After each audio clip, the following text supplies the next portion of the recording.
The Coulter Family's Nightmare, Part 2. After 8 years of agonizing uncertainty, Ethan and Clare Coulter discovered their missing son Joshua, imprisoned in a hidden bunker beneath their neighbor's dog kennel. This horrifying revelation shattered the quiet facade of their small Minnesota town. Joshua, now deeply traumatized after spending his entire childhood in captivity, faced a long road to recovery. His parents were determined to help him heal and rebuild a future. Yet, even with his kidnapper behind bars, their nightmare was far from over. The family would be separated, and their hopes shattered once again in unexpected ways no one could have foreseen. The courtroom fell silent as Judge Harriet Brennan delivered her final verdict, the weight of her words hanging in the air like a physical presence. Harold Stevens, for the crimes of kidnapping, false imprisonment, child endangerment, and assault with a deadly weapon, I hereby sentence you to 25 years in a federal correctional facility without the possibility of parole. The gavel struck with finality, its sharp crack echoing through the hushed chamber. At 55 years old, Harold would likely spend the remainder of his life behind bars. Ethan Coulter felt Clare's hand tighten around his own as they sat in the front row of the gallery. Beside them, their son Joshua, now 13 years old, stared straight ahead, his expression unreadable. The boy had insisted on attending the sentencing despite his therapist's concerns about potential trauma triggers. "It's over now," Clare whispered, her voice trembling with emotion. But was it? 8 months had passed since that snowy night when Ethan had discovered the hidden bunker beneath Harold's dog kennel. 8 months of therapy sessions, police interviews, and court appearances. 8 months of trying to rebuild what had been shattered 8 years ago. As bailiffs led Harold away in handcuffs, the convicted man turned briefly, his gaze sweeping across the courtroom until it landed on Joshua. For a fleeting moment, something passed between them, a final wordless exchange that made Ethan's skin crawl. Then Harold was gone, disappearing through the side door that led to the courthouse holding cells. Ethan placed his arm around Joshua's shoulders. "He can't hurt you anymore," he said gently. "You're safe now." Joshua nodded, though the tension in his small frame didn't subside. "Tomorrow we'll be in our new home," Ethan continued, trying to inject optimism into his voice. "Today we'll finish packing, and the movers will pick everything up in the morning. A fresh start for all of us." As they made their way out of the courtroom, a tall, broad-shouldered man approached them in the corridor. Ethan recognized him immediately as Rodri Thompson, owner of Northwoods Kennels, the local dog breeder where Harold had purchased the German Shepherd meant to guard Joshua's prison. "Mr. and Mrs. Coulter," Rodri greeted them, his smile revealing a row of perfectly straight teeth. He extended his hand to Ethan. "I just wanted to congratulate you on the verdict. 25 years. Seems the judge's decision pleased everyone in the community." Ethan shook his hand, noting the firmness of Rodri's grip. "Thank you. After all this ugliness, maybe our little neighborhood can get back to being the peaceful place it was known for," Rodri continued. "Maple Hollow has always been such a tight-knit, safe community. At least that's what I always thought. Before all this." "We appreciate your testimony during the trial," Clare said politely. "The way you described Harold's unusual behavior when purchasing the dog helped establish his state of mind." Rodri waved a dismissive hand. "Just doing my civic duty. That man needed to be put away, and I'm glad I could help make that happen." He paused, glancing around before lowering his voice slightly. "I noticed the for sale sign outside. Your property. Are you folks really leaving Maple Hollow?" Ethan nodded. "We've already purchased a house in Lakeview. It's not too far, about 40 miles east, but far enough to give us some distance. Joshua needs it. We all do." "I certainly understand that," Rodri said, his expression sympathetic. "When are you planning to move?" "Tomorrow morning," Clare answered. "The movers are scheduled to arrive at 8. Rodri's eyebrows lifted in surprise. "So soon? You know, if I'd known you were moving this quickly, I could have offered my services. I recently expanded my business ventures. In addition to the dog breeding operation, I've started a moving company. Makes sense, really. I already had the trucks and logistics connections from transporting dogs to shows and clients. Ethan blinked, taken aback by the sudden business pitch. That's enterprising of you. I'd be happy to handle your move, Rodri continued eagerly. As a gesture of goodwill and friendship, I'd do it free of charge. Consider it my contribution to helping your family move forward. That's very generous, Claire said, but we've already hired Lakeview movers. We've paid the deposit and everything is arranged. Rodri leaned in conspiratorially. You can always cancel with them. Even with a cancellation fee, my offer would save you thousands. I know how much this trial and all the legal fees must have strained your finances. Ethan and Claire exchanged glances. It was true. The past 8 months had been financially devastating. Between therapy costs not fully covered by insurance, legal consultations, and lost income from taking time off work, their savings had dwindled alarmingly. We'll consider it, Ethan said carefully. Thank you for the offer. Excellent, Rodri beamed. If you decide to accept, just stop by the kennel office today. The sooner the better, so I can arrange the logistics for tomorrow morning. He handed Ethan a business card. This could save you a significant amount of money. As Rodri turned to leave, Joshua suddenly clutched at Ethan's shirt sleeve. Dad, he whispered urgently, pointing toward a woman walking briskly toward the courthouse exit. That's Marai. Ethan looked up, but the woman had already pushed through the glass doors and was disappearing down the courthouse steps. Who? He asked, turning back to his son. Joshua's face had gone pale. Mir. I saw her with Harold before. Claire knelt beside him, concern etched across her features. Honey, are you sure? You've never mentioned anyone named Mir before. I only saw her once, Joshua insisted, his eyes still fixed on the doors where the woman had vanished.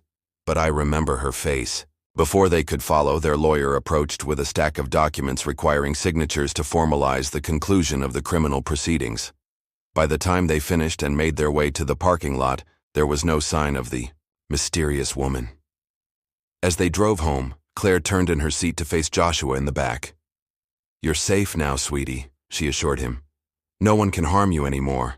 Anyone who might have bad intentions would think twice after seeing how severe the punishment was for Harold. That's right, Ethan agreed, glancing at his son in the rearview mirror. As long as we stick together, we'll be safe. And once we're in our new home, we can truly start fresh. Joshua stared out the window, watching the familiar streets of Maple Hollow slip past. Can we move even further away? He asked quietly. Like to a different state? Ethan sighed, feeling the familiar weight of guilt and inadequacy pressed down on him. I'm sorry, buddy. My job at the engineering firm still requires me to be based in northern Minnesota, but Lakeview is a bigger town with better security systems in the new house. No one there knows our story. Unless they watch the news, he thought grimly, but kept that to himself. As they turned onto their street, the first flutters of snow began to fall from the gray February sky, a gentle reminder that winter wasn't quite ready to release its grip on Maple Hollow. As they approached their house, Ethan was surprised to see a cluster of people gathered on their front lawn, holding colorful balloons and a large banner that read, "Congratulations, Coulter. Family justice prevails." What's all this? Claire murmured, a smile spreading across her face. Ethan pulled into the driveway and turned off the engine. As they stepped out of the car, their neighbors burst into applause. Martha Jenkins, who lived 2 doors down, rushed forward to embrace Claire. We wanted to celebrate with you, she explained, her eyes brimming with tears. The whole neighborhood has been following the trial, and we're so relieved that monster will be locked away for good. More.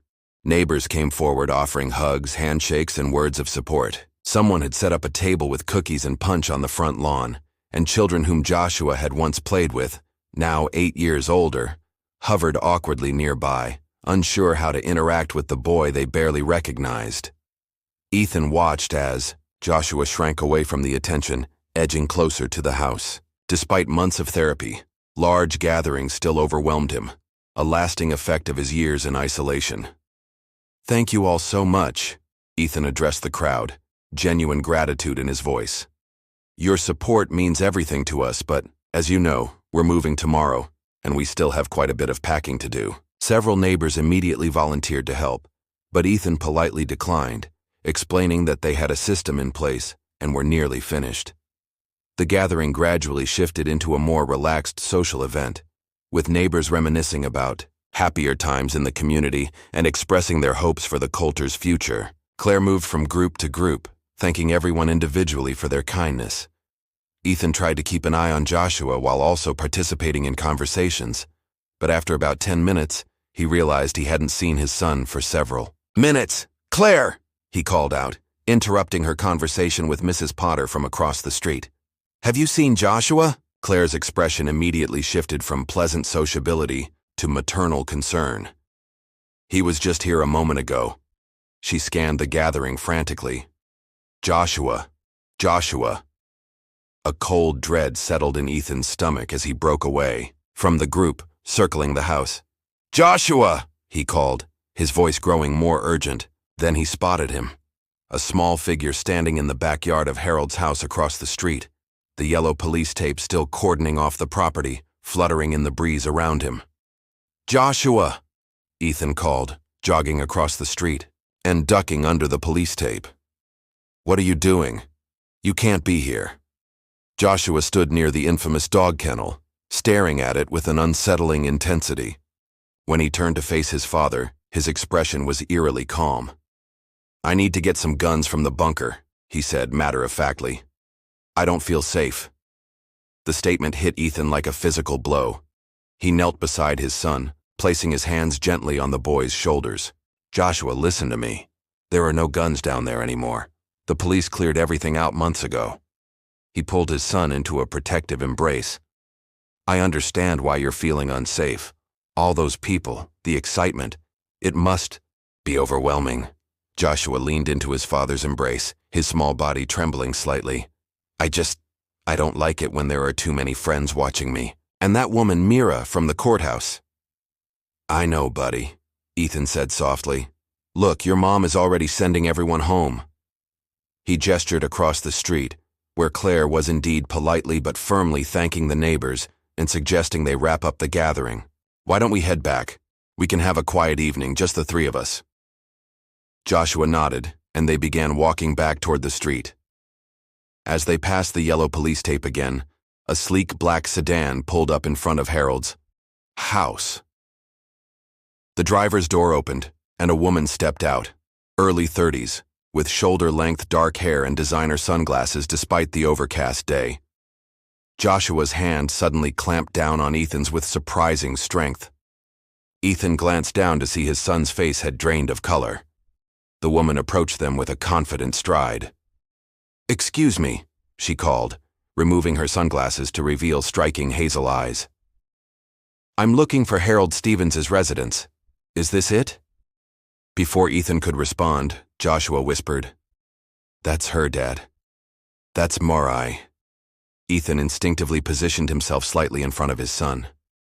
"Yes, this was Harold's house," he confirmed cautiously. "May I ask who you are, and what your business is here?" The woman extended her hand. "I'm Mir Choi. I suppose I was Harold's girlfriend." Her smile faltered slightly.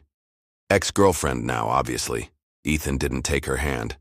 "You were at the courthouse earlier."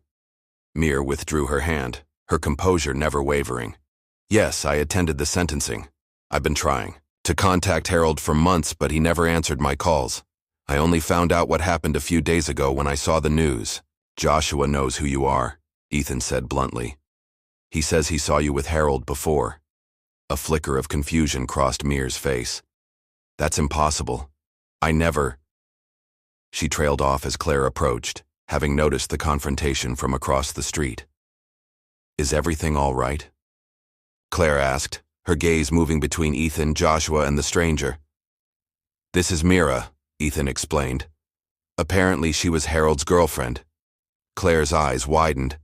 "Harold had a girlfriend?" Mir smiled politely.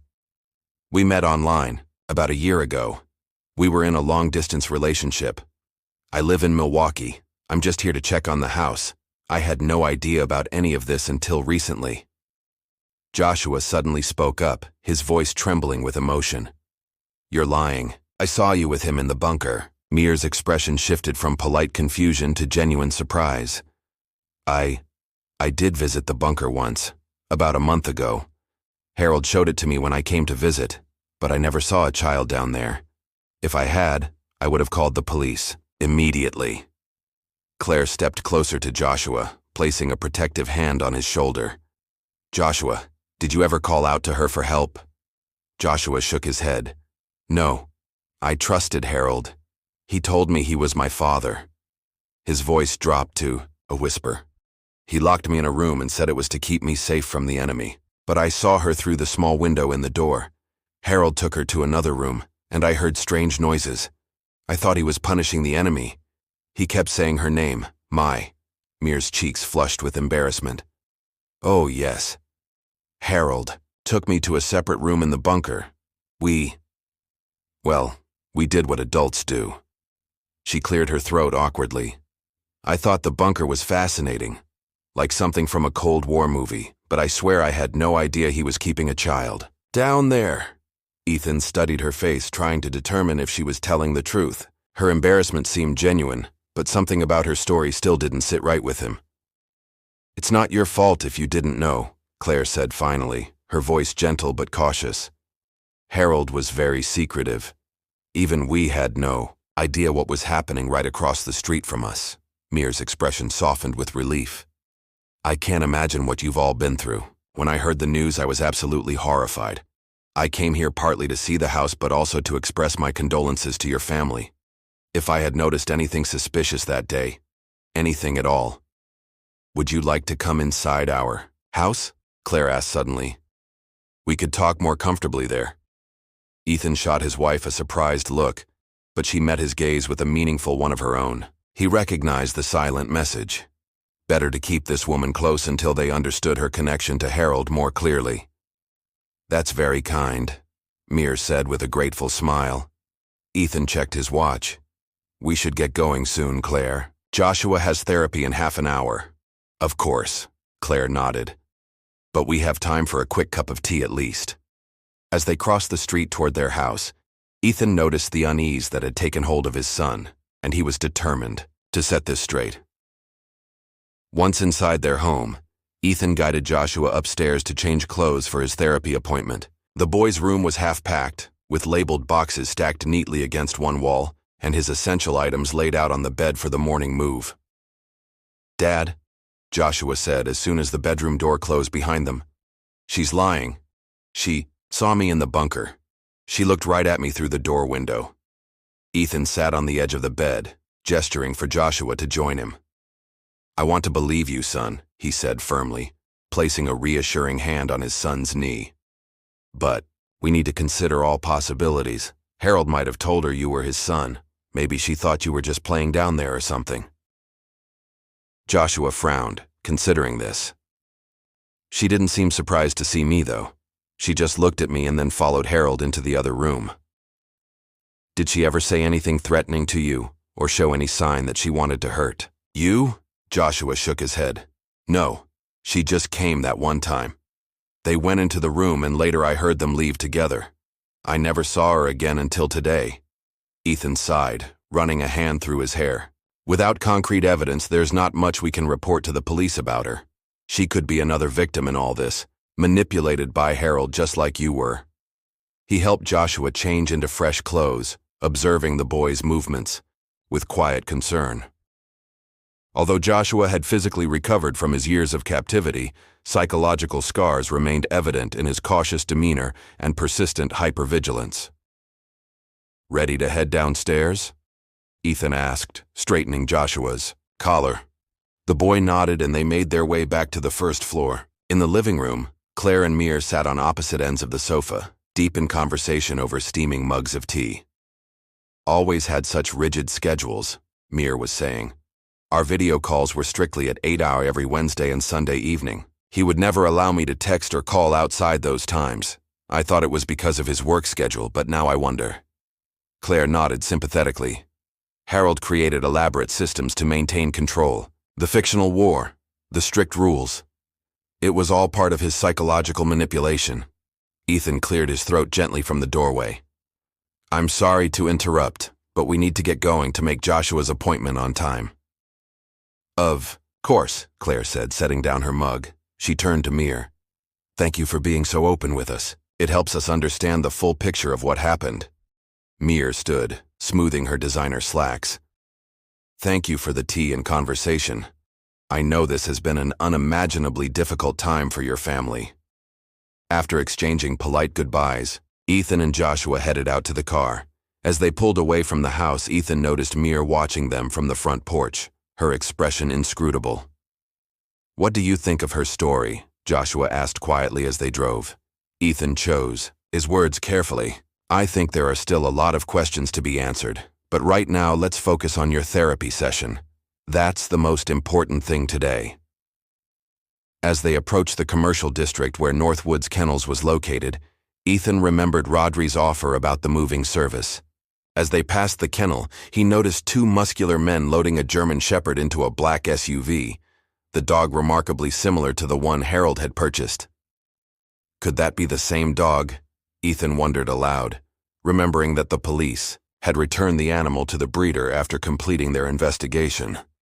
Joshua followed his gaze, his body tensing visibly at the sight of the German Shepherd. I don't want to look at it, he said, turning away. Ethan silently cursed himself for drawing attention to the dog. I'm sorry, buddy. You're right. Let's not think about that anymore. He reached for his phone and dialed Lake View Movers, quickly explaining that he needed to cancel their services for the following day. The representative informed him that he would lose the 25% deposit, but confirmed the cancellation. I need to stop by Rodri's office to confirm our moving arrangements for tomorrow, Ethan told Joshua as they neared the therapy clinic. I'll make it quick and be back before your session ends. But if I'm running a little late, just wait inside the building, okay? It's a safe place. Joshua nodded solemnly. I can be brave. The simple statement, delivered with such earnest determination, made Ethan's heart ache. No 13-year-old should have to consciously remind themselves to be brave during a routine therapy appointment. After dropping Joshua off at the clinic and confirming with the receptionist that he would keep an eye on him, Ethan drove back to Northwoods Kennels.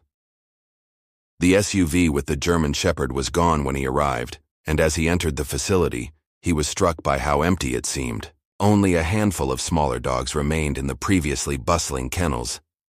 Rodri emerged from his office, wiping his hands on a towel. Ethan, good to see you. I take it you're here about my offer. Yes, Ethan confirmed. I've just canceled with Lakeview Movers. Rodri smiled broadly. Excellent decision. You won't regret it. He gestured around the nearly empty facility. As you can see, I've already started downsizing the breeding operation. After the police investigation and everything that happened with Harold, I've been reevaluating my business priorities. Dog breeding in this small town just isn't as profitable as it once was. I noticed there aren't many dogs left. Ethan commented. I've moved most of them to a new location. I'm planning to convert this building into a logistics and warehouse facility, focusing more on the moving business. Ethan nodded, absently scanning the few remaining kennels. I saw two men leaving with a German Shepherd earlier. Was that the same dog that Harold purchased? Rodri shook his head. No. Harold's dog has been relocated. Those men were clients who board their dog here occasionally when they travel. They just picked him up today after a 2-week stay.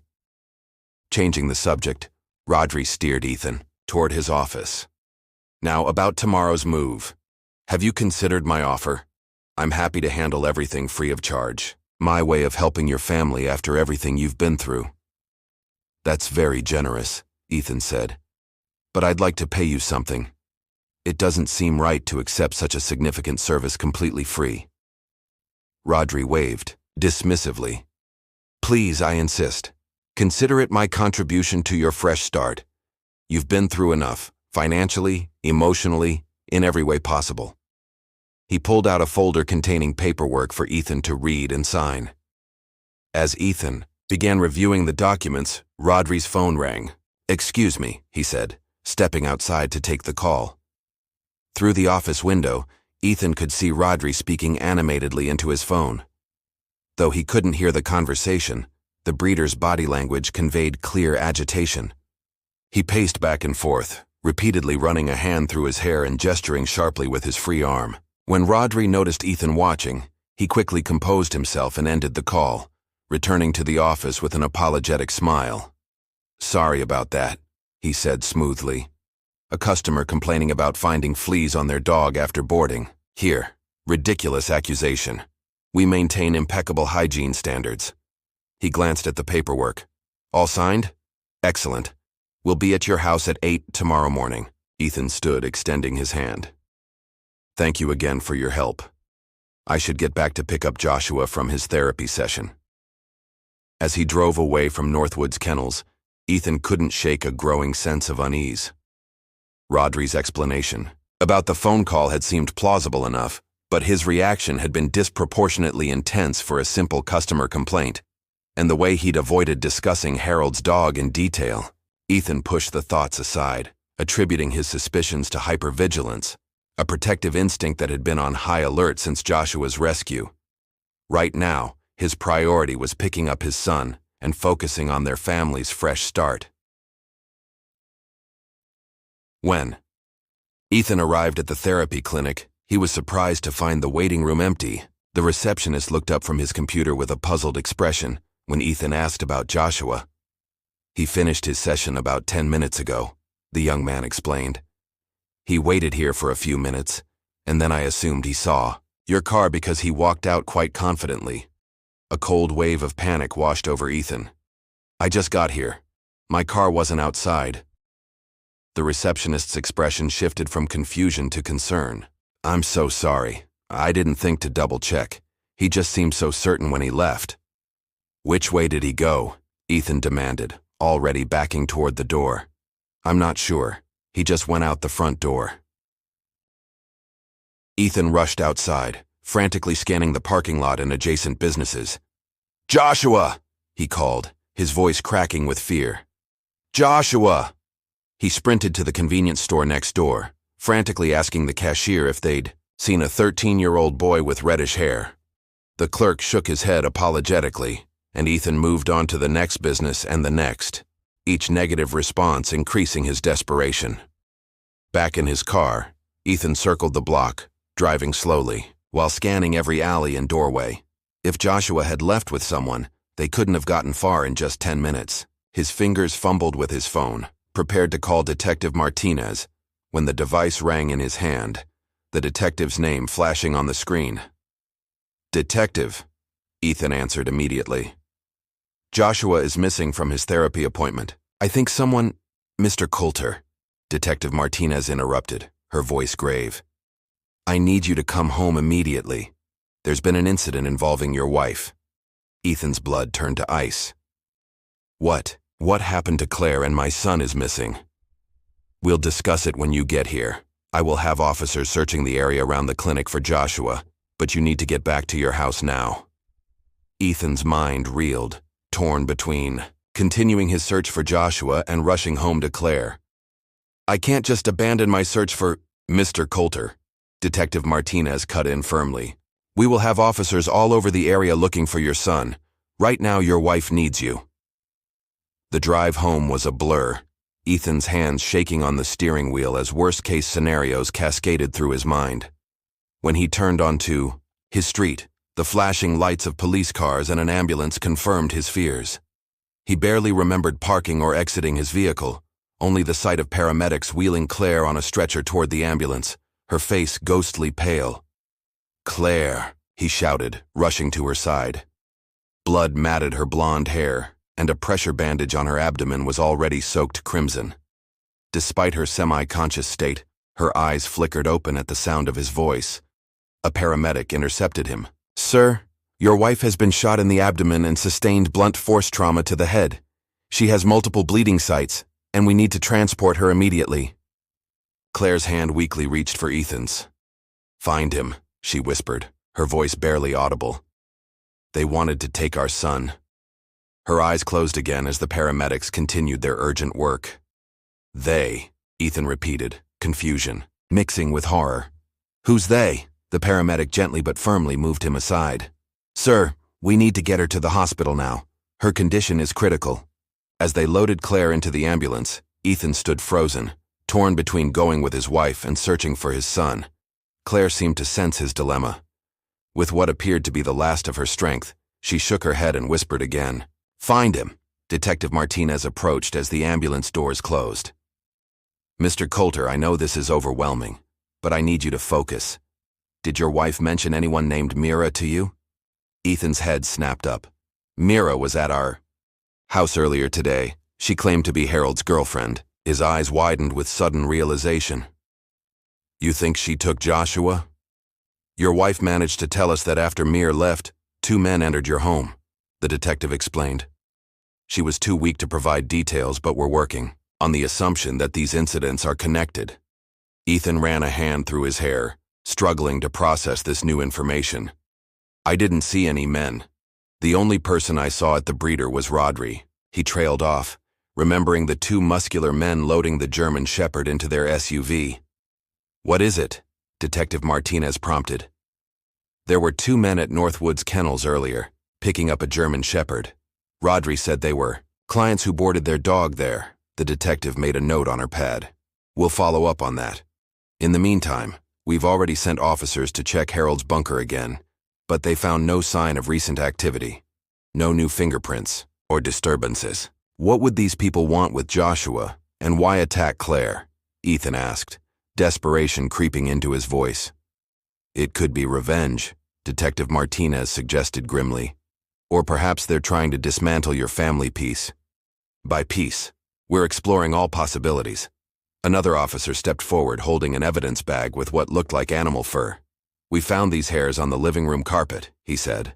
"They appear to be from a dog, but we'll need to confirm." Ethan's earlier suspicion crystallized into certainty. "Those men I saw at the breeder, they must be involved in this. They had a German Shepherd that looked identical to the one Harold bought." As they were still trying to wrap their heads around the chain of events, Detective Martinez's radio crackled to life with an incoming message. She listened intently, her expression growing even more grave. "The woman, Mira, just turned herself in at the station. She's armed and demanding to be placed in the same cell as Harold." Ethan stared at the detective in disbelief. "What? But why would she do that after—" "I need to talk to her. She knows where Joshua is." "My officers will handle the interrogation," Detective Martinez began. But Ethan cut her off. "You don't understand. I lost my son for 8 years while police conducted their investigation. In the end, I was the one who found him. I won't stand by and wait again." Detective Martinez studied him for a moment before nodding reluctantly. "All right, you can come to the station, but you'll observe the questioning, not participate. Is that clear?" "Crystal," Ethan agreed, already heading toward his car. If Mir knew anything about Joshua's whereabouts, he would make sure she revealed it, one way or another. The Maple Hollow police station hummed with unusual activity as officers coordinated their response to what was now a kidnapping and attempted murder investigation. Detective Martinez had immediately mobilized roadblocks at all major exits from town and alerted neighboring communities to be on the lookout for Joshua or the suspicious men with the German Shepherd. As Ethan followed the detective through the station, he caught sight of Mir being processed at the booking desk. Her composed demeanor from earlier had completely vanished, replaced by a wild, almost manic energy that made her seem like an entirely different person. Unable to contain himself, Ethan broke away from Detective Martinez and approached the booking area. "Where is he?" he demanded, his voice raw with emotion. "Where's my son?"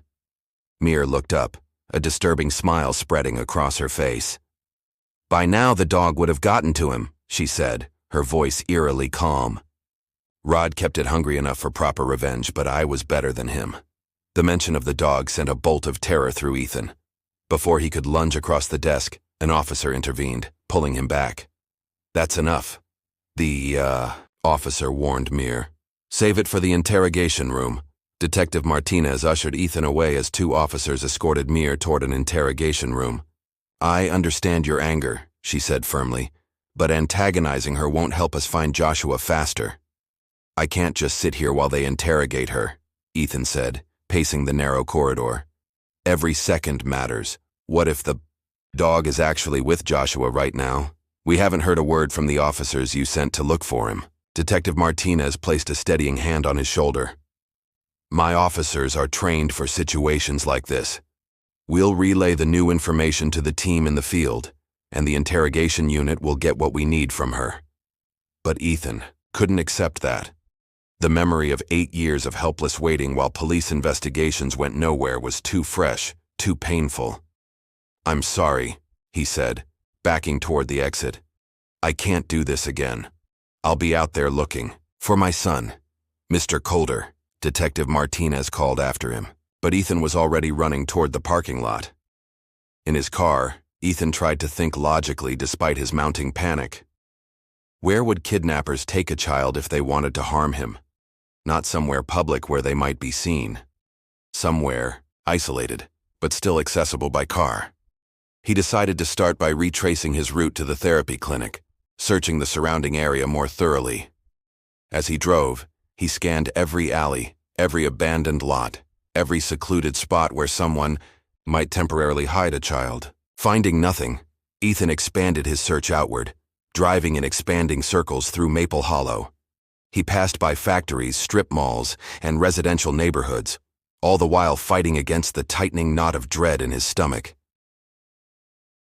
2. Eastern outskirts of town, where Maple Hollow gave way to dense forest and scattered farms, seemed a likely area for someone seeking isolation. Ethan turned onto a rural road that followed the winding path of the Blackwater River. The area was sparsely populated, with ramshackle hunting cabins and the occasional homestead breaking up the otherwise uninterrupted wilderness. As he rounded a bend, Ethan spotted 2 figures on the side of the road, an elderly woman and a young boy, waving their arms frantically. He slammed on the brakes, hope surging through him until he realized the child was much younger than Joshua, perhaps 7 or 8. Ethan pulled over, and the woman rushed toward his car, pure terror etched across her weathered face. Please, please help us, she cried, her voice thin and reedy with fear. There's a dog, a vicious dog, chasing us. Ethan looked past her and saw it, a German shepherd running full tilt down the road toward them, no leash or handler in sight. The animal's mouth was open, revealing sharp red-stained teeth, its powerful body moving with predatory purpose. Without hesitation, Ethan flung open his passenger door. Get in, quick! The woman and child scrambled into his car, and Ethan locked the doors just as the dog reached them, leaping at the passenger window with a savage bark. The animal circled the vehicle, snapping at the tires and windows before it ran back toward the riverside.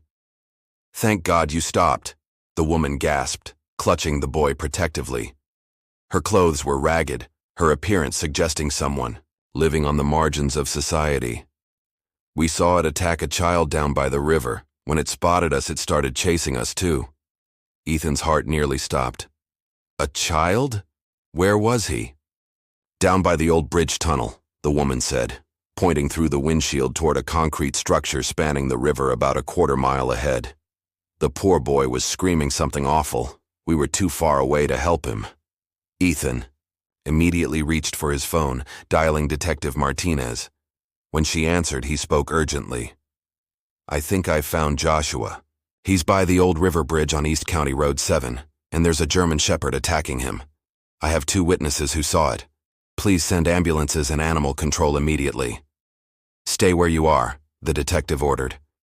Units are on their way. If that dog is as dangerous as Mir implied, it's not safe for you to approach. The dog is on Briar Ridge Road. It was chasing the 2 witnesses I found. I can't just stand around, Ethan exclaimed, even though he knew she was right. Going in without backup would be suicidal. The nearest patrol car is 4 minutes out, Detective Martinez assured him. I've already dispatched them with your location. Just hold your position. Ethan ended the call, turning to the homeless woman and child. Did you see anyone else? Any men near the child? The woman shook her head. Just the boy and the dog, but we were pretty far away, and then we were running for our lives. The sound of sirens grew closer, and within minutes, 2 police cruisers raced past Ethan's car toward the bridge.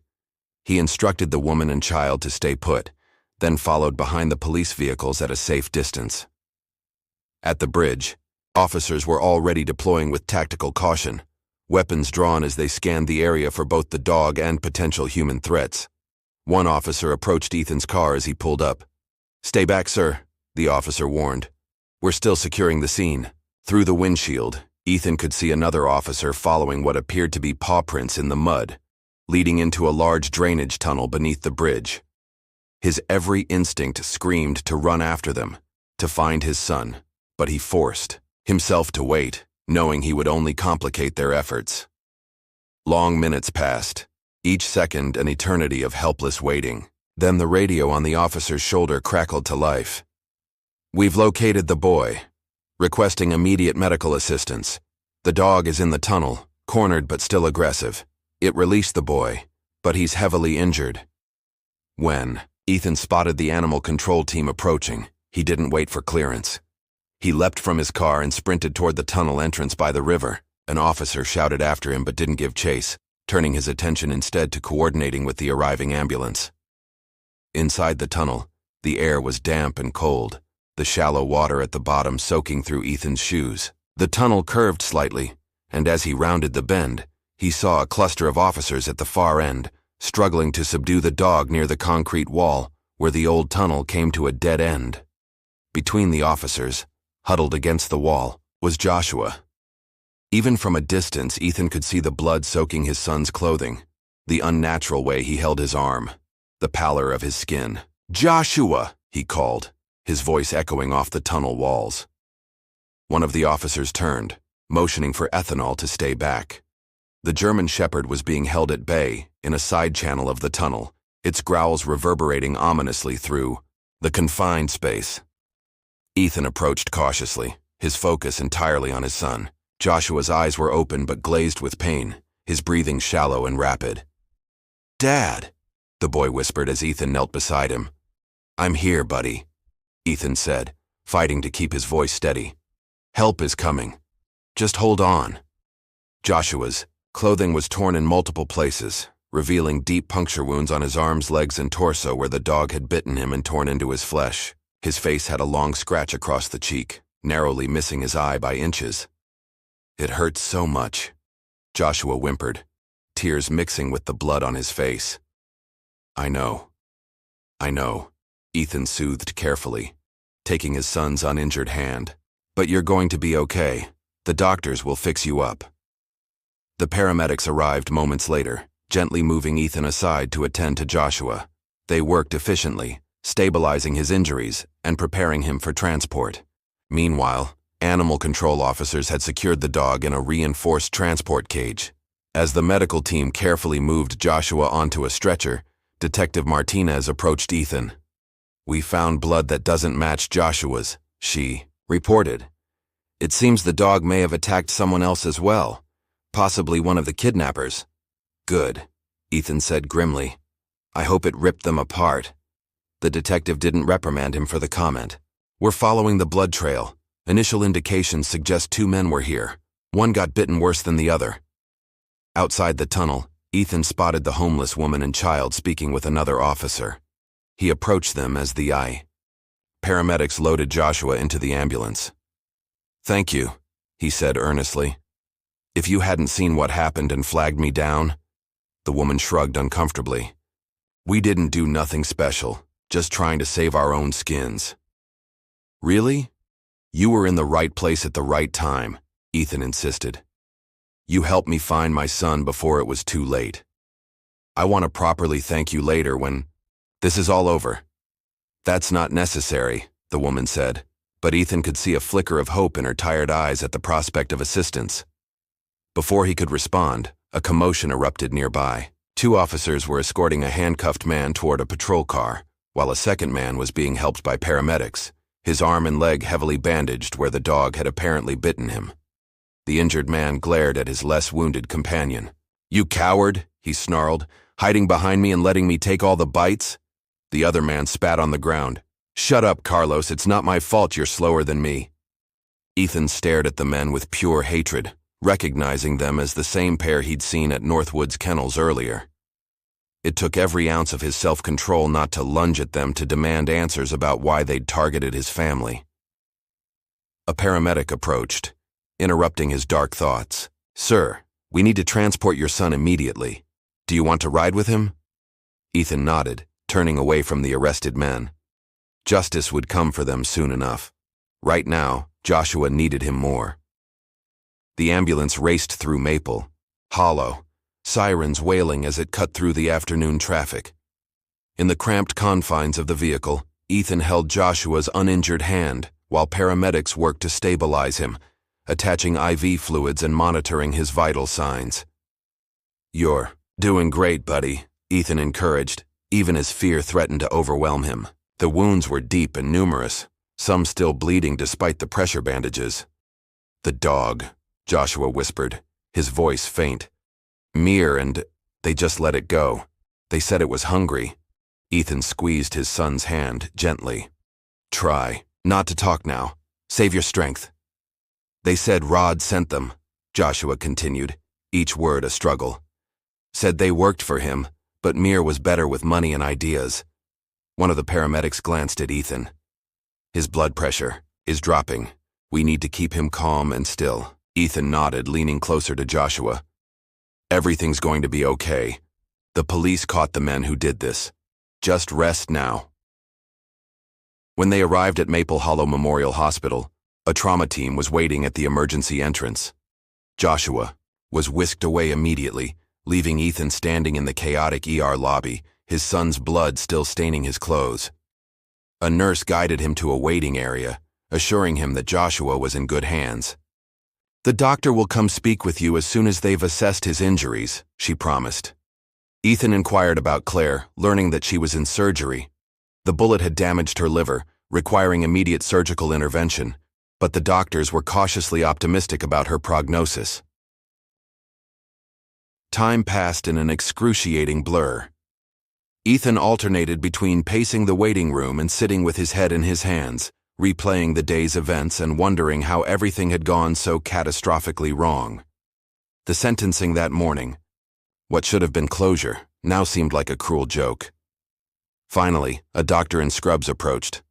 "Mr. Coulter, I'm Dr. Patel. I've been treating your son." Ethan stood immediately. "How is he?" Dr. Patel's expression was serious but measured. "Joshua has multiple dog bites, some quite severe. The most concerning are on his abdomen and thigh, where the animal's teeth penetrated deeply. We've cleaned the wounds thoroughly and started him on a strong course of antibiotics to prevent infection. He'll also need treatment for tetanus and rabies as a precaution." Will he be okay?" Ethan asked, dreading the answer. "The wounds will heal, though some will require plastic surgery due to the tissue damage," Dr. Patel explained. "There's no injury to major arteries or organs, which is fortunate. However, the psychological trauma of the attack, especially given his history, is something we'll need to address." Ethan nodded, relief washing over him despite the gravity of the situation. Joshua was alive. After everything they'd been through, that simple fact felt like a miracle. "Can I see him?" "He's sedated now while we continue to treat his wounds, but yes, you can see him briefly. And I understand your wife is here as well." "Yes," Ethan confirmed. "She was shot during the same incident." Dr. Patel's expression softened with sympathy. "I'll have a nurse check on her status for you. This way, please." Joshua lay pale and still on the hospital bed, his exposed skin a patchwork of bandages and antiseptic marks. An IV delivered fluids and medications, and a heart monitor beeped steadily beside him. Despite the damage inflicted by the dog, the steady rise and fall of his chest reassured Ethan that his son was indeed still fighting. After spending a few minutes with Joshua, a nurse informed Ethan that Claire was out of surgery and stabilized in recovery. She guided him to another floor, where he found his wife awake, though groggy from anesthesia and pain medication. "Ethan," Claire whispered as he entered the room. Her voice was weak, but her eyes searched his face anxiously. "Joshua's here in the hospital," Ethan assured her, taking her hand. "He was attacked by a dog, but the doctors say he'll recover." Relief softened Claire's features. "Thank God." She closed her eyes briefly, then opened them with renewed focus. Those men, they came right after Mir left. What happened? Ethan asked gently, aware that she needed to rest, but equally aware that her account might contain crucial information. Claire swallowed painfully. After you left with Joshua, I was preparing dinner when two men knocked on the door. I saw a German shepherd in their car when I answered. They tried to force me into the vehicle, but I refused. I had already dialed 911 on my phone in my pocket, so the call was connected when one of them drew a gun. Ethan's grip on her hand tightened. Claire, I'm so sorry. I should have been there. She shook her head weakly. No. If you had been home, Joshua would have been there too. She took a shuddering breath. They were angry when I resisted. The one with the gun shot me, and the other hit me with your baseball bat from the hall closet. They were panicking, arguing with each other. I heard one say something about, that woman promised to pay us more than Rodri, but now we're screwed. Then they mentioned helping Mir finish the business and not going back to Rodri or they'd be dead for betraying him. A knock at the door interrupted their conversation. Detective Martinez entered, her expression grave but professional. Mr. and Mrs. Coulter, I hope I'm not intruding. I wanted to update you on the investigation. Ethan gestured for her to continue, not releasing Claire's hand. We've arrested Rodri Thompson at Northwood's Kennels, the detective reported. He was preparing to flee when officers arrived. During questioning, he admitted that the two men who attacked your wife were supposed to work for him. Apparently, they had a plan set for tomorrow during your move, but they betrayed him by working with Mir instead. What was he planning to do to us? Ethan asked, though he feared he already knew the answer. Detective Martinez's expression hardened. He hasn't revealed the specifics yet, only that he owed Harold the revenge he deserved. When we mentioned Mir, he became extremely agitated, claiming she ruined his relationship with Harold. Claire looked bewildered. I don't understand. Two people were plotting revenge for Harold. How is that possible? Everyone described him as a complete loner. It seems Harold had a more complicated personal life than anyone realized, Detective Martinez said. Rodri and Mir apparently had no knowledge of each other until recently. Both had romantic relationships with Harold that he kept entirely separate. Ethan shook his head in disbelief. All this time we thought Harold acted alone. He had accomplices all along. Not accomplices in the kidnapping, the detective clarified. From what we've gathered so far, neither Rodri nor Mir knew about Joshua being held captive until it became public. Their revenge plans were conceived after Harold's arrest. How did Rodri know about the bunker? Ethan asked. He claims Harold showed it to him years ago, but he never saw Joshua there. He stayed silent during the trial to avoid implicating himself, all while planning his revenge. He was deeply loyal to Harold. Claire's hand tightened around Ethan's. What about Mir? Has she told you anything? Detective Martinez's expression darkened. I'm afraid Mira Choi is dead. During processing at the station, after one of our officers told her she wouldn't be going to the same prison as Harold, she managed to seize an officer's service weapon. Before anyone could react, she shot herself in the head. We believe her motive was driven solely by her twisted relationship with Harold. The news landed like a physical blow. Despite everything, Ethan hadn't wished death on the woman, only answers and justice. And the men? He asked after a moment of stunned silence. Carlos is being treated here for his dog bites under police guard. His partner, Michael Torres, is in custody at the station. Both are cooperating, trying to minimize their charges by implicating each other and their employers. From their statements, it seems they were caught between Rodri and Mir, trying to maximize their payment by playing both sides. They used the dog that Rodri had been planning to use during tomorrow's move. Ethan's mind reeled at the web of deception and betrayal. So, tomorrow during the move, Rodri planned to kill all three of us, he said. Detective Martinez confirmed grimly. The free-moving service was a trap. The realization that they had nearly walked into a deadly ambush sent a chill through Ethan. Only Mir's earlier intervention, however malicious her own intentions, had disrupted Rodri's careful planning. I don't understand, Claire said, her voice faltering with exhaustion. Why would they risk so much to avenge a man who's already been sentenced to 25 years? Detective Martinez sighed. Love and obsession make people do incomprehensible things. Both Rodri and Mir seemed to believe they were fulfilling Harold's wishes, that he would somehow know and appreciate their actions. Claire's eyes began to close, the medication and her body's need for healing overtaking her desire to understand. Detective Martinez noticed immediately. "We can continue this conversation later," she said gently. "You both need rest. We'll have officers stationed outside both your room and Joshua's for security, though we believe all involved parties have been apprehended." As the detective left, Ethan remained by Claire's bedside, watching as she drifted into sleep.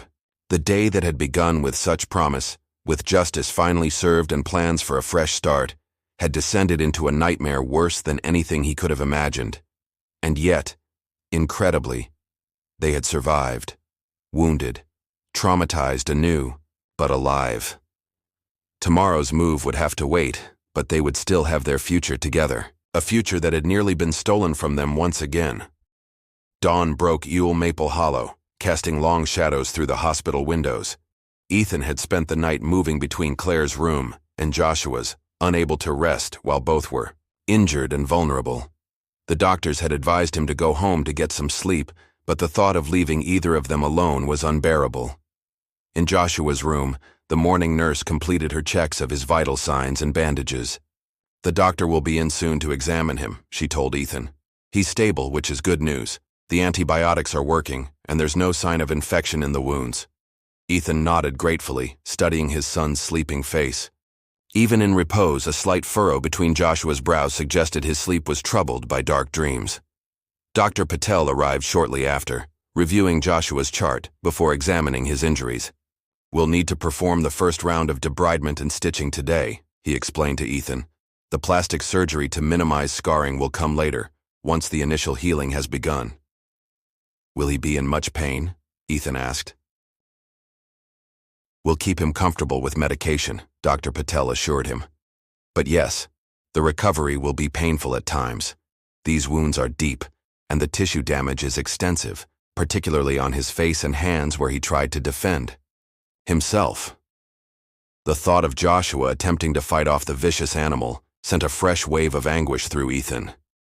His son had already endured so much trauma in his young life. How much more could a child bear before breaking completely? Dr. Patel seemed to read his thoughts. "Children are remarkably resilient," he said gently. "With proper support, medical, psychological, and familial, even the deepest wounds can heal." He was just starting to feel safe again, Ethan said, more to himself than the doctor.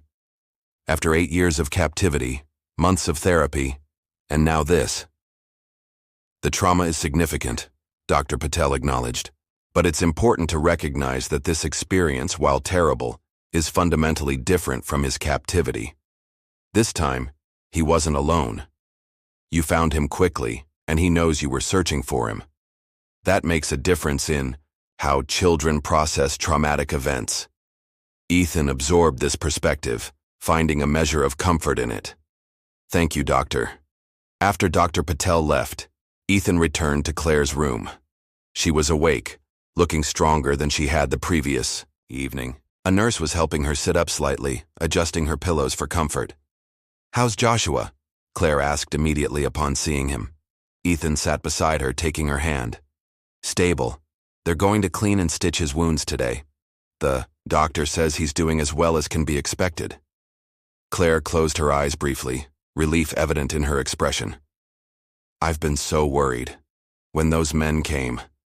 She trailed off, the memory clearly painful. "Detective Martinez was here earlier," she continued after a moment. "She said they recovered security footage from the therapy clinic.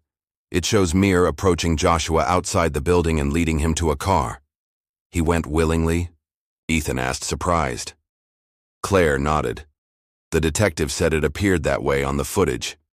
She thinks Mir may have convinced him somehow." The thought that Joshua had been tricked rather than forcibly abducted was somehow an additional cruelty. His son's trust, so cautiously extended after years of deception, had been weaponized against him once again. The conversation was interrupted when a nurse entered to check Claire's vital signs. Noticing her patient's fatigue, she gave Ethan a pointed look. Mrs. Coulter needs her rest, she said firmly. Ethan nodded in understanding. He quietly made his way to Joshua's room, finding his son awake but groggy from the pain medication. "Hey, buddy," Ethan said softly, taking a seat beside the bed. "How are you feeling?" Joshua's eyes, dull with medication but still alert enough to recognize his father, focused on Ethan's face. "It hurts," he admitted. "I know," Ethan said carefully, taking his son's unbandaged hand. "The doctors are giving you medicine to help with that, and they're going to fix you up today, clean the wounds and put in some stitches." Joshua nodded slightly, then asked, "Mom?" "Mom's doing okay," Ethan assured him. "She's resting in another room. She got hurt too, but the doctors say she's going to be fine." Joshua's eyes filled with tears. "I shouldn't have gone with that lady. I was too curious and I thought I could be brave. I should have known better." Ethan's heart clenched painfully. "This is not your fault, Joshua, not one bit. That woman tricked you, and those men, they were bad people who wanted to hurt our family. But they're all caught now. They can't hurt us anymore." "I thought he was safe in prison," Joshua whispered. "Harold, I thought he couldn't reach us anymore." The simple statement, delivered with such confusion and hurt, perfectly encapsulated the terrible irony of their situation. Harold himself was indeed safely contained, but the toxic influence of his manipulation had spread like poison, affecting people they hadn't even known existed. "He can't reach us," Ethan confirmed. "What happened yesterday wasn't Harold's doing. It was people who thought they were acting on his behalf without his knowledge, and now they're all caught too." Joshua seemed to consider this, his young mind struggling to process the complex web of human motivations that had led to his suffering. Finally, he asked, "Can we still move away to the new house?" "Yes," Ethan promised. "As soon as you and Mom are well enough to travel, we'll still have our fresh start, just a little later than planned." Joshua nodded, his eyelids growing heavy as the medication pulled him back toward sleep. "I want to go far away," he murmured, "where no one knows about Harold or the bunker or any of it." "We will," Ethan whispered, watching as his son drifted into sleep. "We'll go as far as we need to." He remained by Joshua's bedside, a silent guardian against the shadows that continued to pursue them, even as the winter sun climbed higher in the sky outside. The battle wasn't over, but at least now all their enemies were visible, named, and contained. That, Ethan decided, was progress of a sort, a hard-won step toward the healing they all desperately needed.